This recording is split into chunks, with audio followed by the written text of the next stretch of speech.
The Assembly will hear an address by His Excellency Robert Mugabe, President of the Republic of Zimbabwe, and I request protocol to escort His Excellency.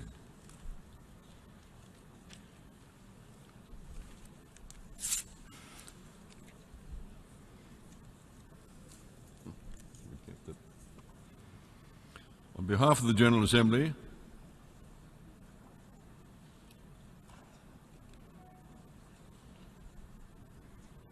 I have the honor to welcome to the United Nations His Excellency Robert Mugabe, President of the Republic of Zimbabwe, and I invite His Excellency to address the Assembly.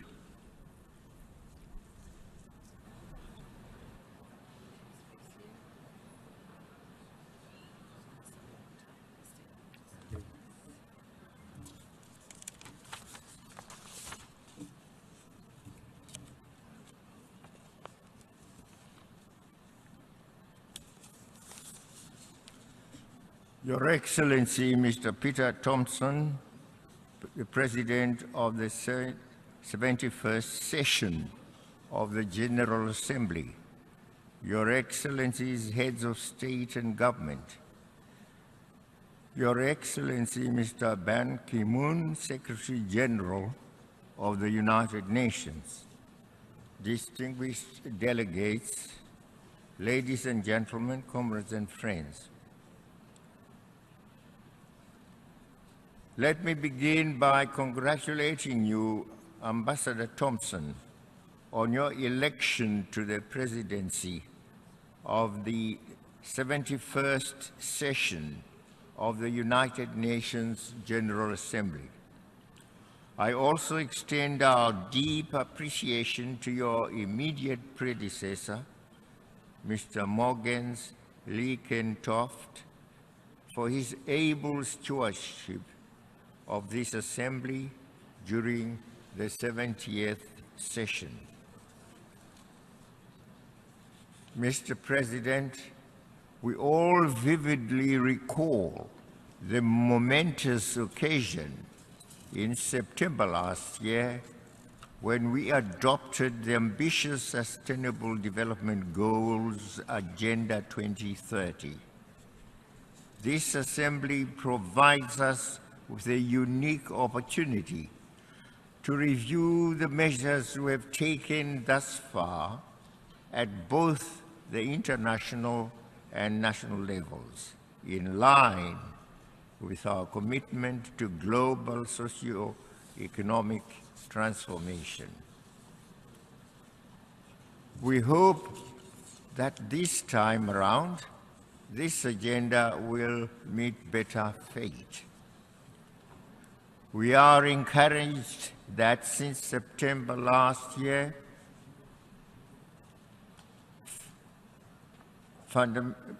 fundamental steps have been and are being taken at various levels to implement Agenda 2030. In this regard, we note the convening of the Global Infrastructure Forum in April this year, the convening of the Multi-Stakeholder Science, Technology and Innovation Forum in June, the launch of the Technology Facilitation Mechanism and the activation of it online platform. We also note the follow-up meetings pertaining to the development of concrete actions for the implementation of the Addis Ababa Action Agenda on financing and for development. These activities at the global level have been equally matched at the national level, with virtually all member states reporting preparations to implement this universal agenda. Mr. President, on our part, I'm happy to inform you that we have established national and multi-stakeholder and multi-sector structures to domesticate and implement the 2030 agenda.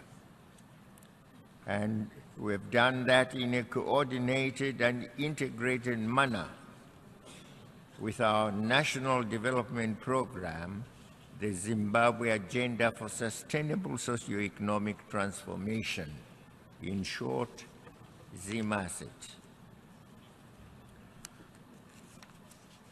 Our task of domesticating Agenda 2030 has been made relatively less challenging in that the vision and aspirations of our national economic blueprint and the global agenda are basically the same. Our biggest impediment to the achievement of the 2030 agenda is the burden of punitive and heinous sanctions imposed against us by some hegemonic and neo-imperialist powers amongst us here. My country, Zimbabwe, is the innocent victim of their spiteful sanctions imposed by the United States and other Western powers. And these countries for some 16 years now have maintained the sanctions on us. As a country, we are being collectively punished for exercising the one primordial principle enshrined in the United Nations Charter, that of sovereign independence. We are being punished for doing what all other nations have done and do, still do, that is, possess, own their natural resources, and listen to the basic interests of their people.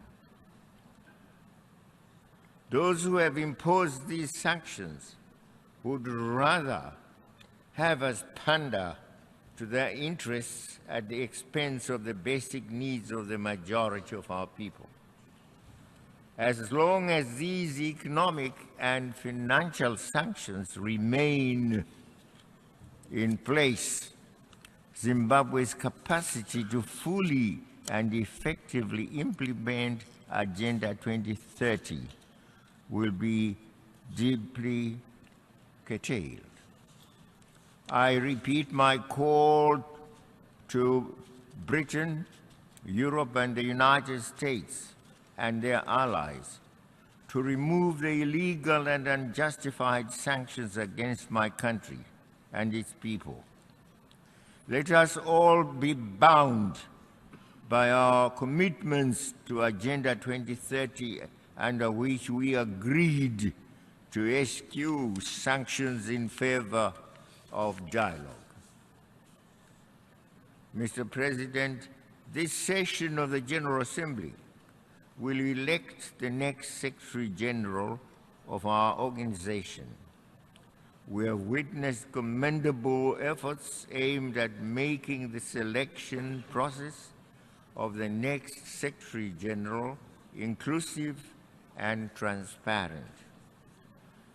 The greater involvement of the General Assembly and therefore of the majority of our membership does not, however, mask the opaqueness of the process at the Security Council level.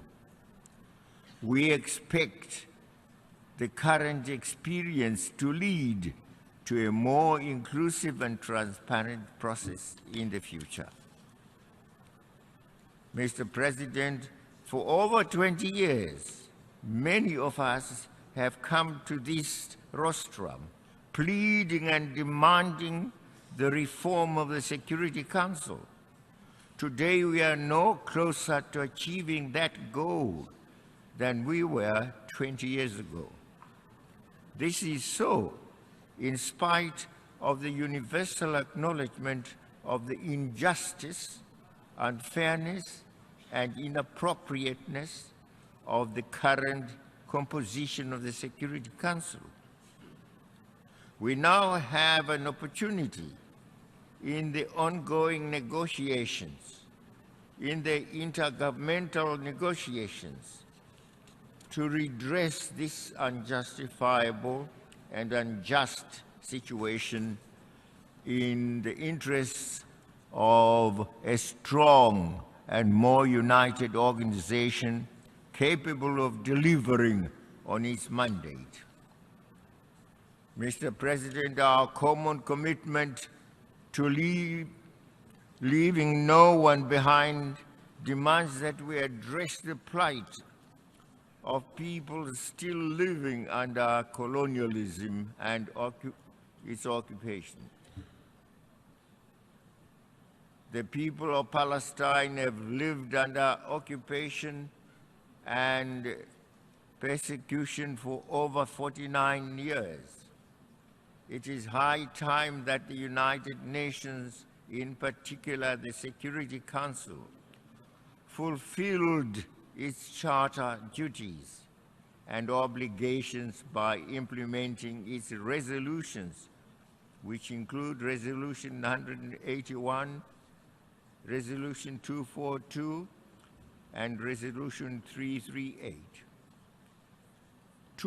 The two-state solution based on the pre-June 1967 borders should now be pursued within set parameters and set timelines.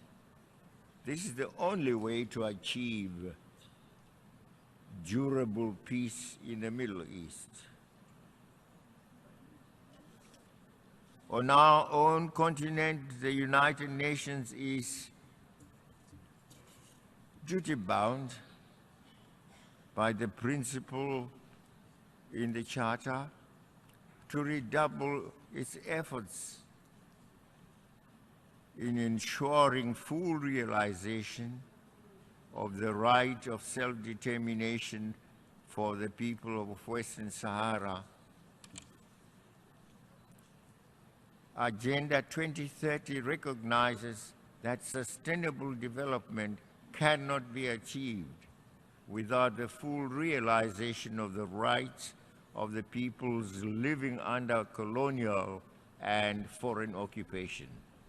We urge the holding of the independence referendum for the Sahrawis without much further delay. Let me conclude by thanking the Secretary General, Mr. Ban Ki-moon, for the tremendous work he has done during his tenure. We've appreciated his presence at the African Union summits and his visits to Africa as clear testimony to his commitment to and partnership with Africa in advancing the cause of freedom, development, peace, and security. The security of our continent. We particularly applaud the Secretary General's leadership in mobilizing the entire United Nations system and indeed the international community to partner with Africa in stopping and rolling back the Ebola epidemic, which claimed thousands of lives and undermined Africa's socio-economic development. He has indeed been an indefatigable advocate for self-determination and a persistent champion for inclusive development, peace, and the building coalitions to deal with humanitarian and other crises. We wish him well in all his future endeavors, and I'm sure many of us will miss him, especially we of Africa. I want to thank you.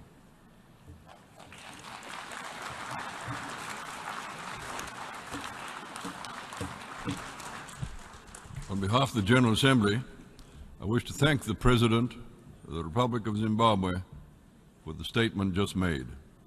And may I request representatives to remain seated while we greet the President.